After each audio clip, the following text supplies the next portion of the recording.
know that high-end Titan skills are amongst the most difficult things to level up in Dawn of Titans. There's a lot of competing theories and anecdotes about how to optimally fuse our hard-earned Titans as we're trying to unlock our skills, but there's really not a lot of public data that allows us to draw really solid conclusions about what the right answer really is. So in order to help the community learn what the actual min-max strategy is for fusioning Titans, we really need some more data. And I've been kind of collecting this on my own, but I've learned that there's not going to be enough data if I do it on my own. So I've tried to build this very simple and pretty ugly looking tool really to help everyone kind of report the outcomes of their fusions. And if we can get enough data, then hopefully we can figure out the best way to use all these Titans. So right now, like a lot of you, I'm saving my Titans, just hoping for another fusion event to come up at some point, but I'm going to burn a few right now so I can walk you through how to use the tool and kind of show you how easy it is to use. And whatever, I'm just going to burn some infiltrators anyway, so no big deal, right? Alright. Anyway, I was lucky enough to get Sarkon recently, so I've got him selected on the screen here. And he's pretty low level. He does have his first skill maxed out here, but he has some room in his second, so I'm going to fuse some 1-star Titans into him. So first thing I'm going to do before I fuse is I'm going to go over to the tool, which you can see on the bottom here, and I'm going to add Sarkon to my list here. So got Sarkon, he's actually level 10 right now. Infiltrator, he's a human, unfortunately. And no fusions yet. He has a couple relic slots already. And let's just look at his skills here. So, physical damage. And critical strike, not quite maxed out yet. And finally, some more physical damage. Alright. So that's our Sarkon, looks good, so let's save him. So I'm going to make up a little fake email address here because I didn't sign in before I started this video, but it doesn't really matter. Alright, so got Sarkon now, and let's go ahead and do a fuse. I've already kind of queued up one level 1 Toric here. Oh, that's also the default, that's kind of handy. And let's see what happens when we fuse them. So we're going to do the fusion. Oh, great, I have no food, so let's take a quick break. Do I actually have any food out here? A little bit. Well, that's good enough for a couple fuses at least. Alright, let's try this again. So here we go. There's our Toric, just like we left him. So now let's do this fusion. And then when it's done, we're going to record his new skills if he gets anything.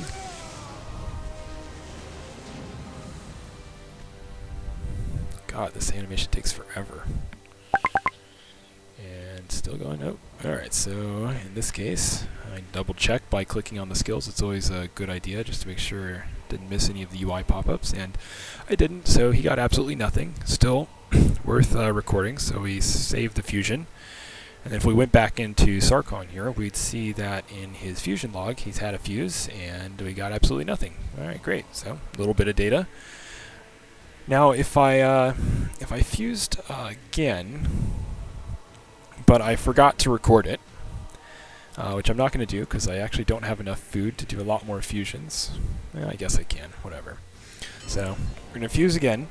But let's pretend I wasn't on the site, didn't have time to fuse again right now. Did a couple fuses, like, oh man, I forgot to record the data. Now my Sarkon's better. Oh yeah, his skill even updated. Great. But let's pretend that we had forgotten how many fusions we had done. When we come in here to do a fusion later on, we see, oh, you know, the skills now actually don't match, and I don't remember which fusions I did. So the right thing to do is to create a new Sarkon. So we're going to make another Sarkon. Let's see, what level is he up to now? Let's not fuse that guy. Alright, so... And what this does is it makes sure that we don't over-credit a fusion with the results, because if we had put in the latest stats just as part of our next fusion, then the database wouldn't realize that the fusion had that the skill had actually upgraded in a separate fusion, something that wasn't part of the fuse log. So always want to make sure that it matches, and if it doesn't match, just set up a new Titan, and the data is still valuable that way. Alright, so we've got the Sarkon back in here with all his stuff. Well, I broke it. So we're going to have to come back and tie this. Oh, there he is, actually. I'll figure out why I didn't go back after the video. Alright, anywho, so we've got our second Sarkon, and if we wanted to, we could do one more fuse with him after we make sure that his skills actually match. And we can see that, yep, they match. Looks good here. So we could go ahead and do one more food and get the results and plug it into the tool, and then it would keep on queuing up in his fusion log here. But I don't feel like spending rubies right now. I'm going to be a cheapskate and just kind of end the demo here. Now, if you can't enter the data at the time you're doing the fusion, you might take screenshots. So you could do a screenshot in between each fusion, just like this, where you've got the skills showing and what you're going to fuse showing on the left side. And then when you take the screenshot before, you take a second screenshot after the fusion is complete, same thing, but with the box would be empty.